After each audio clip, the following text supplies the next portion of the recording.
Hello everyone. ఈరోజు మనము ఘాతాంకాలు ఘాతాంకాలు అంటే ఏంటో తెలుసుకుందాం. వీటిని ఇంగ్లీష్లో ఎక్స్పోనెంట్స్ ఆర్ పవర్స్ అని కూడా అంటారనమాట. ఓకే, దీన్ని మనం సింపుల్ వేలో నేర్చుకుందాము. ఈ వీడియో చివరికి వచ్చేసరికి మనం ఏం నేర్చుకుంటామంటే ఘాతాంకాలు అంటే ఏంటో తెలుసుకుంటాము. అలానే వాటి యొక్క సమస్యలు ఎలా సాల్వ్ చేయాలో తెలుసుకుంటాము.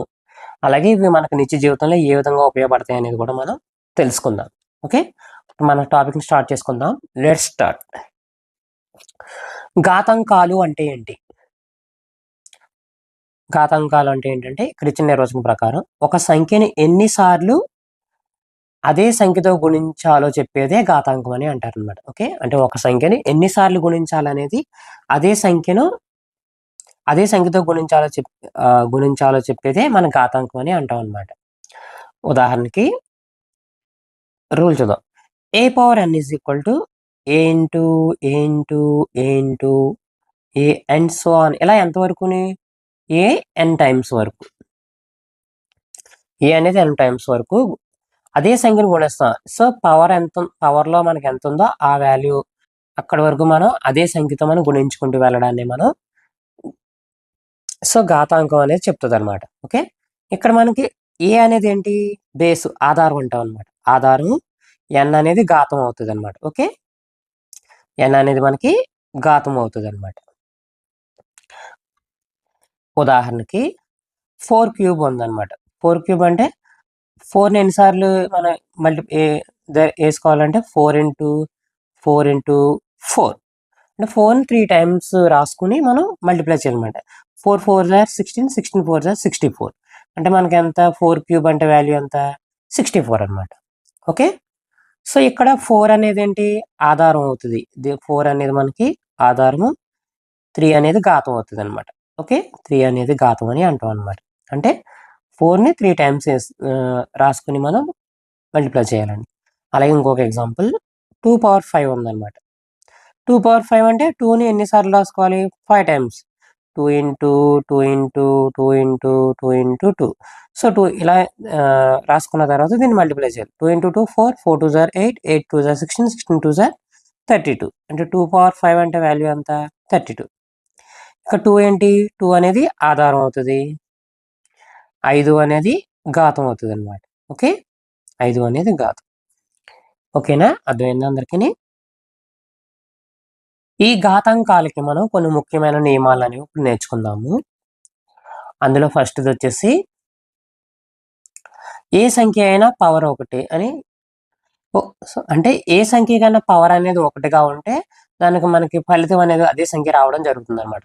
For example A power 1 is equal to దీని వాల్యూ ఎంత? ఏ. దీని ఆన్సర్ ఎంత?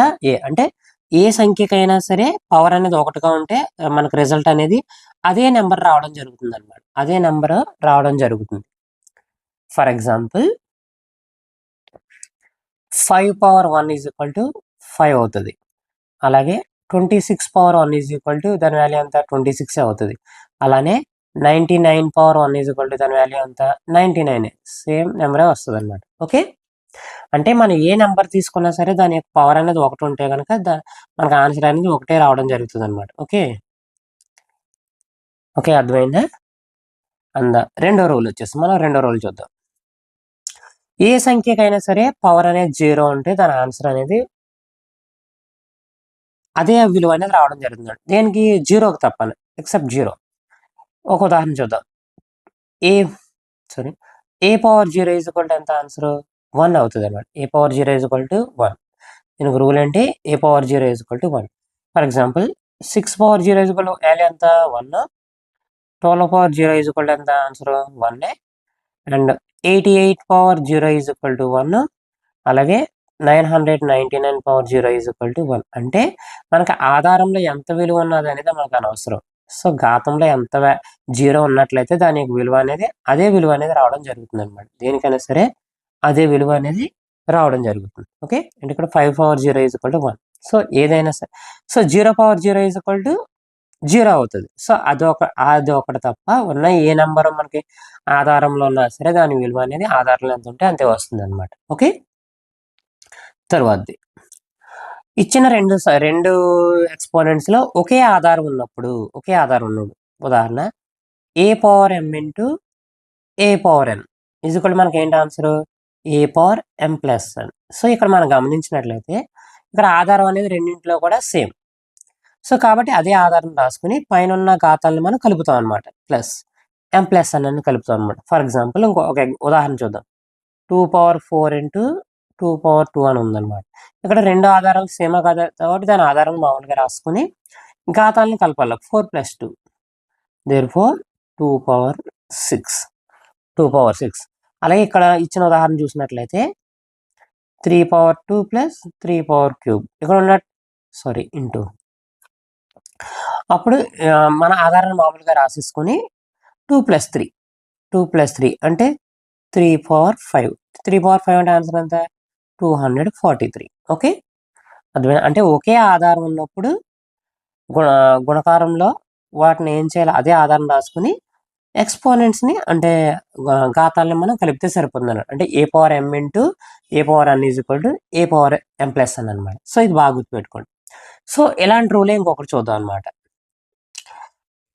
పవర్ ఆఫ్ పవర్ అంటే ఏ పవర్ ఎం హోల్ పవర్ ఎన్ ఈజ్వల్ ఏంటి ఏ పవర్ ఎంఎన్. ఇక్కడ మల్టిప్లికేషన్ చేస్తాం. ఇక్కడ ఏం చేస్తాం మనం ప్లస్ చేస్తాం.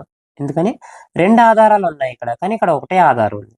ఇక్కడ రెండు ఆధారాలు ఉండి ఘాతాలు వేరేగా ఉన్నప్పుడు ఏం చేయాలంటే ఏ పవర్ ఎం ప్లస్ ఎన్ ఆ రెండు ఘాతాలను కలపాలి. కానీ ఇక్కడ ఏం చేస్తాం ఒకే ఆధారం ఉన్నప్పుడు ఏ పవర్ ఎం హోల్ పవర్ అన్నాడు ఒకే ఆధారం ఉన్నాడు ఆధారం రాసుకుని ఇక్కడ గుణకారించాలి, ఇంటూ చేయాలి అంటే ఎంఎన్ అనమాట. సో ఈ రెండు రూల్స్ని మీరు బాగా గుర్తుపెట్టుకోవాలి. ఓకే, నెక్స్ట్ చూద్దాం. ఇందాక ఒకే ఆధారం ఉన్నాడు గుణకారం ఏంటో చూసాం. ఇప్పుడు ఒకే ఆధారం ఉన్నాడు భాగాహారం అలా చూద్దామండి. సేమ్ ఆధారం ఉన్నప్పుడు అనమాట. ఉదాహరణకి 5³ డివైడెడ్ బై 5². సో ఇక్కడ ఒకే ఆధారం ఉందా లేదా? సో రెండింటి మధ్యన భాగాహారం అవుతుంది. అప్పుడు ఏం చేయాలి 5³ దీన్ని భిన్న రూపంలో రాసుకోవాలి. ఈజ్వల్ 5³ అంటే 5 3 టైమ్స్ చేయాలి. 5 × 5 × 5 5² అంటే 5 2 టైమ్స్ చేయాలి. ఇక్కడ ఈ 5 క్యాన్సిల్ ఈ 5 కదా అంటే మనకి ఎన్ని 5s క్యాన్సిల్ అయిపోయాయి మనకి 11లో 2 ఎందుకంటే హార్లో 2 ఉన్నాయి కాబట్టి 11లో 2 హార్లో 2 కూడా సరే. సో మనకి ఏం మిగిలింది 5 అనేది మిగిలింది అనమాట. అంటే 5³ / 5² దాని విలువ ఎంత 5 అనమాట. ఓకే, అలాగే ఇక్కడ ఇచ్చిన ఉదాహరణ చూద్దాం. 4 పవర్ 4/4² అని ఇచ్చాడు. 4 పవర్ 4 అంటే 4 4 సార్లు వేసుకోవాలి. 4 × 4 × 4 × 4 డివైడెడ్ బై 4² అంటే 4 × 4 అనమాట. ఇప్పుడు 4ని క్యాన్సిల్ చేసేయాలి. 4ని క్యాన్సిల్ చేసేయాలి. ఇప్పుడు 4 4 సార్ అంతా 16 అనమాట. ఓకే, సో ఈ విధంగా మనం ఒకే ఆధారం ఉన్నప్పుడు భాగాహారం ఏంటో చూసాం, ఒకే ఆధారం ఉన్నప్పుడు గుణకారం ఏంటో చూసాం అనమాట. ఓకే, వీటిని బాగా గుర్తుపెట్టుకోండి మీరు. మీకు ఇవి మీ యొక్క అకాడమిక్ క్లాసెస్లో ఉపయోగపడతాయి, అలాగే కాంపిటేటివ్ క్లాసులో కూడా మీకు బాగా ఉపయోగపడతాయి అన్నమాట. ఇప్పుడు మనం ఈ ఘాతాంకాలు అనేవి మనకి నిత్య జీవితంలో ఎక్కడ ఉపయోగపడతాయి అనేది చూద్దాం ఒకసారి. ఫస్ట్గా మొబైల్ స్టోరేజ్ కోసం చెప్పే దాంట్లో కూడా మన పవర్స్లోనే చెప్తారు. అది ఎలాగో చూద్దాం ఒకసారి. 1 GB 1 MB అనే మాటలు ఎప్పుడైనా ఉన్నారు మీరు? 1 GB అంటే 1024 MB అనమాట. 1 GB అంటే 1024 MB. సో 1024ని ఎలా రాయొచ్చు మనం 2 పవర్ 10గా రాయొచ్చు అనమాట. సో 2 పవర్ 10గా రాయొచ్చు. అంటే మనం దీన్ని ఈజీగా ఫాస్ట్గా చెప్పగలగాలంటే 1024 అనుకోకుండా 2 పవర్ 10 అంటే సరిపోతుంది అనమాట. సో ఈ ఘాతాంకాలు అనేవి మనం మొబైల్ స్టోరేజ్ని చెప్పడంలో మొబైల్ డేటా గురించి చెప్పడంలో కూడా ఉపయోగిస్తాం. అలాగే మనకు కొన్ని వ్యాధులు వస్తాయి బ్యాక్టీరియాకి సంబంధించిన వ్యాధులు. సో బ్యాక్టీరియా అనేది ఎలా పెరుగుతుంది ఈరోజు 2 ఉంటే రేపు 4 అయిపోద్ది, ఎల్లుండి 8 అయిపోతాయి, ఎల్లుండి 16 అయిపోతుంది, అలా డబల్ అవుతుంది అనమాట ఈ బ్యాక్టీరియా అనేది.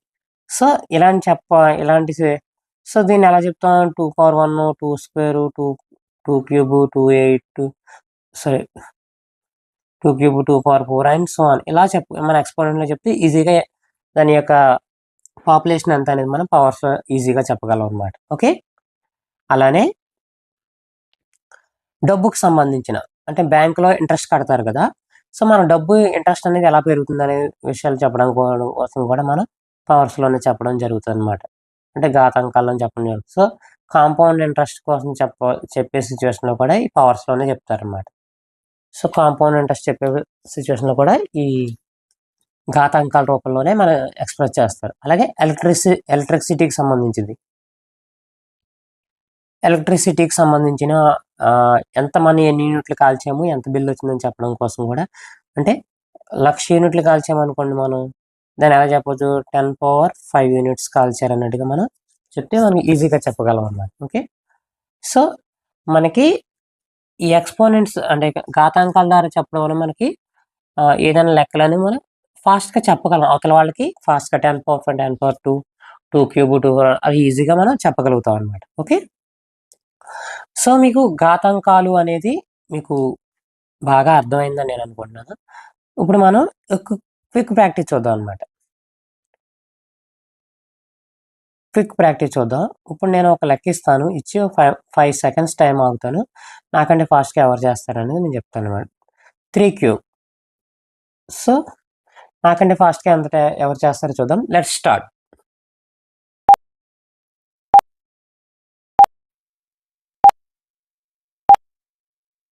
చేసారా? 3 క్యూబ్ అంటే అర్థం ఏంటి? 3ని 3 టైమ్స్ చేసుకొని గుణించమని.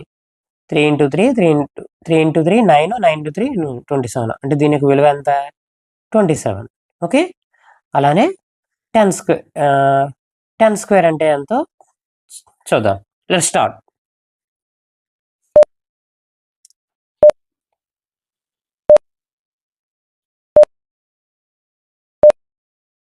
చేసారా? 10 స్క్వేర్ అంటే 10ని 2 టైమ్స్ రాసుకోవాలి. 10 into 10 is equal to 100. So, ఈ విధంగా మనం ఘాతాంకాలనేది మనం సాల్వ్ చేయొచ్చనమాట. ఓకేనా? సో, అలానే నేనిక్కడ మీకు క్విజ్ కూడా ఇవ్వడం జరిగింది. సో, దీన్ని మీరు ప్రయత్నించినట్లయితే మీకు ఈ టాపిక్ అనేది ఎంత అర్థమైందనేది మీకు అవగాహన కలుగుతది. అలాగే నేను ఈ పీడీఎఫ్ కూడా మీకు డిస్క్రిప్షన్ బాక్స్‌లో ఇస్తున్నాను. దీన్ని డౌన్‌లోడ్ చేసుకొని ఫ్రీగా మీ అకాడమిక్ క్లాస్‌లో వాడుకోవచ్చు. సో, మీకు మా వీడియోలో కంటెంట్ కనుక నచ్చినట్లయితే మీ ఫ్రెండ్స్‌కి షేర్ చేసి సబ్స్క్రైబ్ చేసుకోవాల్సిందిగా కోరుచున్నాము. మరలా కొత్త టాపిక్‌తో మీ ముందుకొస్తాను. Thank you all.